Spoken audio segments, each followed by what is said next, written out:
మీరు చెప్పండి ఇప్పుడు నాగవంశీ గారి గురించి.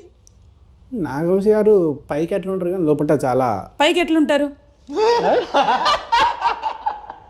అంటే చాలా ఏమంటారు हम डिस्कस किए थे नागवंशी సార్ के बारे में. मैंने कुछ डिस्कस नहीं किया. అంటే పైకి కొంచెం కోపంగా ఉన్నట్టు ఉంటారు కానీ చాలా సెన్సిటివ్ ఆయన. ఓకే, ఏ విషయంలో కోపంగా ఉంటారు?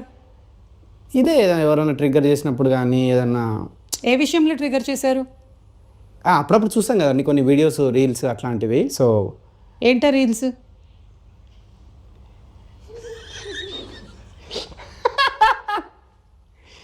సో అట్లా ఎప్పుడన్నా ఉంటారు కానీ బట్ ఒక సినిమా గురించి సినిమాకి ఎంత చేయాలి దాన్ని చూసి దాన్ని రీషూట్ చేసి దాన్ని సీతారావులు ఏంటంటే సినిమాకు చాలా ఇంపార్టెన్స్ ఇస్తారనమాట. సినిమాని చూసి మళ్ళీ మళ్ళీ దాన్ని రిపేర్ చేసి దాన్ని చాలా ఇది చేస్తారనమాట. సో వర్డ్ వాడారు, రిపేర్ చేసేట్. సో ఓకే, అట్లా మీరేమంటారు వంశీ గారి గురించి? ఇది ఫస్ట్